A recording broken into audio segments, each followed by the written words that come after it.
Hello guys, this is Prime Concept. You're welcome once again to my channel. Now we have started the topic set theory. In our previous video we introduced the concept of set theory. In this video we want to lay emphasis on an important aspect of set theory, which is the subset. Now I want to mention we have the subset and then we have what we call the proper subset. So I'll first emphasize their symbols, then we'll now learn what both of them separately means.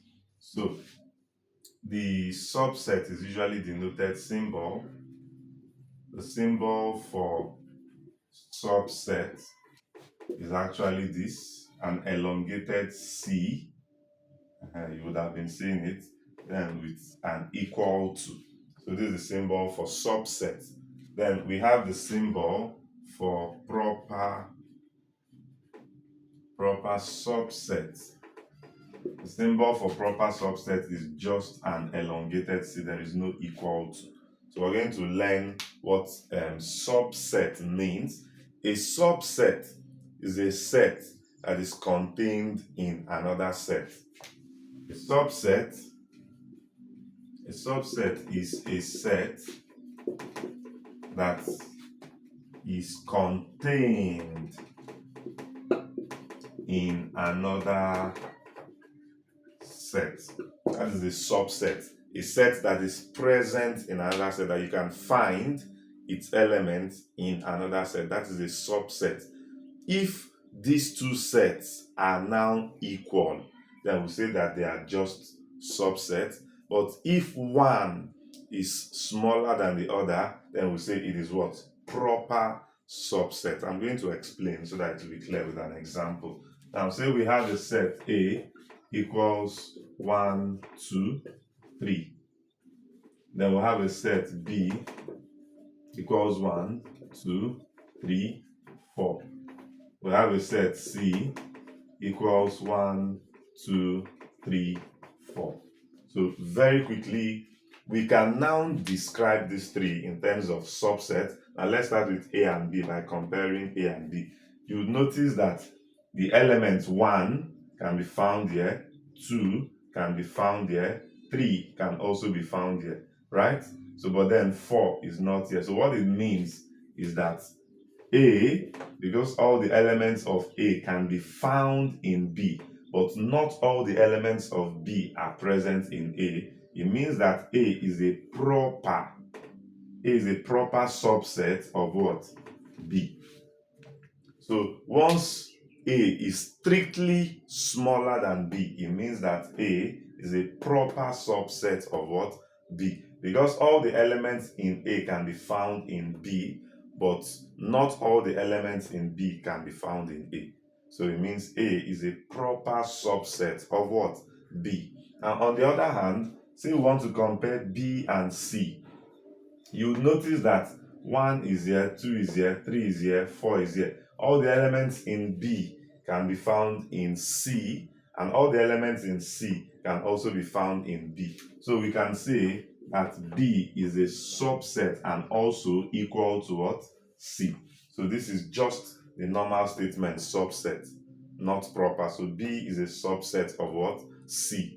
I hope this is very clear to you. So at the same time, we can still say that A, because it can still be found in C, so A is a proper subset of the set C. So this is the difference between subset and proper subset.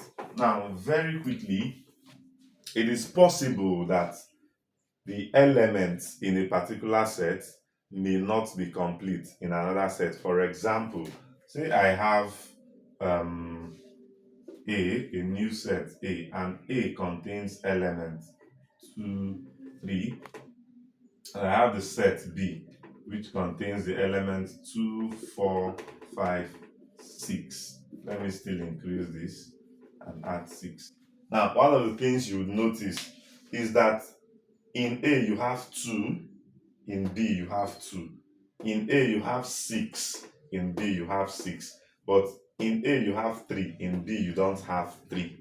So under this condition, because 3, an element is missing in B, then what it means is that A is not a subset of what? B. So there is a negation for subset. So once you see a slash, it means that A is not a subset of what? Of B. So under this condition, so there's a possibility that a set is not a subset of another set. Now, another possibility is also possible. Say we don't want to write this way.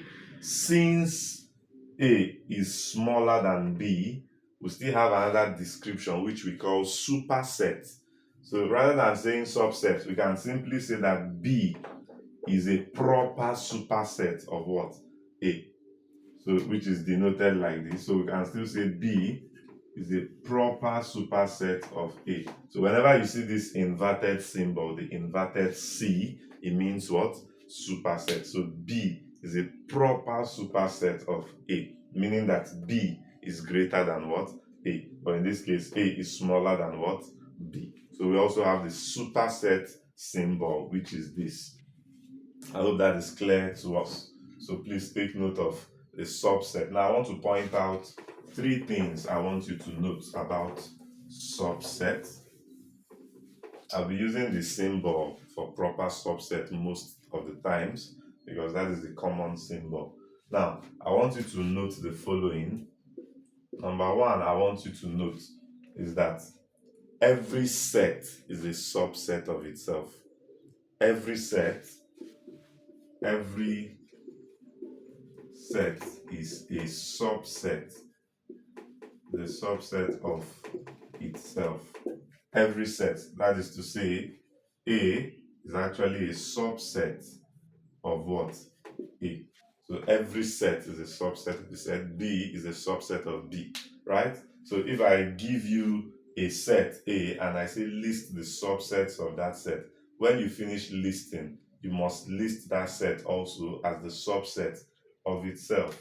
So number 2 points I want you to note is that if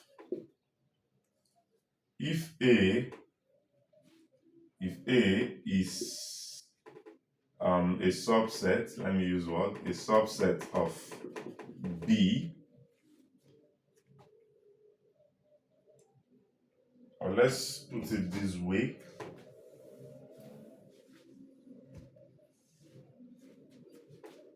If A is equal to B, then A is a subset of B, like this, and then B is a subset of what? A. This is also true. So if 2 sets are equal, then it means both of them are subsets of each other. So this is also true, which is common. Then number 3, I want you to also note, number 3 is transitivity property. Transitivity property of set. So what does it mean? What it simply means is that if A is a subset of B and B is a subset of, let me use this so that I won't be confusing it. So if A is a subset of B and then B is a subset of D, it will transit to mean that A is a subset of what? D. So this is what we know as transitivity property. If A is smaller, is inside B, and then B is inside D, automatically you should know that A should be inside of what? D. Very simple. Let me give you an example here so that you will understand. Now say A is 1 and 2. Say B is let's say 1, 2, 3. Then let's say D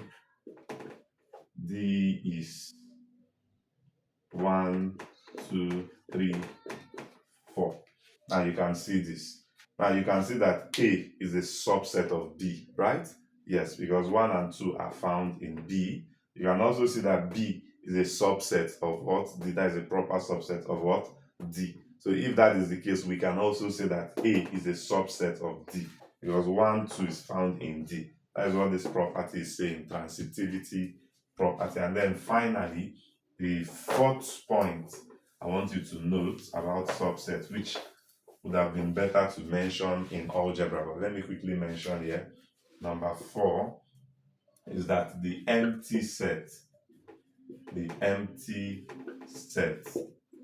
is a subset of every set. The empty set is a subset, of every set. So 4 things I want you to quickly actually note. So let me solve one problem and then we end the video. Now we have something like this. We have 1 and 2. Is this a subset of this?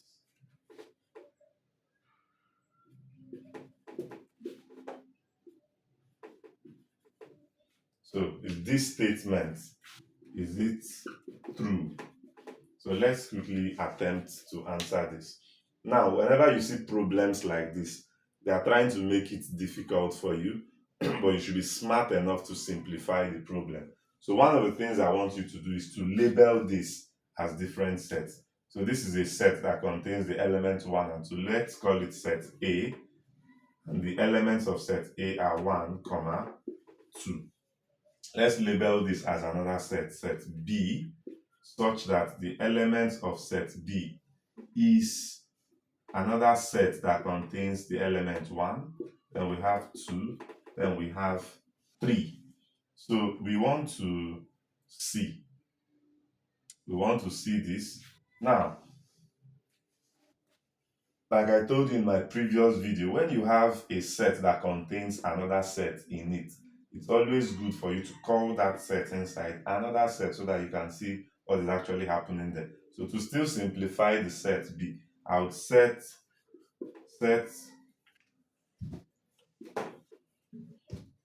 let C be equal to the set, this particular set now that contains the element 1. So if C is this set that contains the element 1, I can come back and rewrite the set B. So I'll rewrite the set B by saying that B is now, instead of this, I'll call that C, which I've done. Then I have 2, then I have 3. So we're going to compare this and then this to know if this statement is true. Now, what are they asking? This is a subset of this. Let's see if it's true. The elements of A are 1 and 2. Let's see if 1 and 2 are found here. We have only 2 found here, but there is no 1 in the set B. So it means that this statement is what? False. The statement is what? False. So this is not a subset of this. And the problem is that 1 is not an element of B. 1 is only an element of a set that is inside the set B. So this statement is what? False. So please take note of that. If this is already very clear to you, I would like you to tell me the answer to this one. Drop it in the comment section. Please do well to drop your answer in the comment section.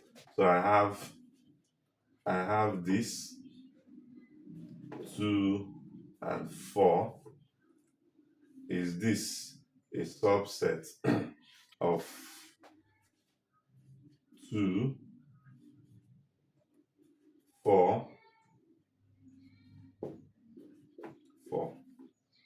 So drop the answer to this. Is it true or false? So this particular statement, is it going to be true or false? So let me just add to clear confusion. I have comma 5. So is this statement true or false? Drop the answer to this in the comment section and I'll tell you the correct answer in the comment section. If you have watched this video up to this point, please do well to hit the subscribe button if you are not yet subscribed. Like this video before you finish. Just click the like button, click it right away, then drop your comment, drop the answer to this, share this video with your friends. I'll see you in my next video. This is Prime Concept.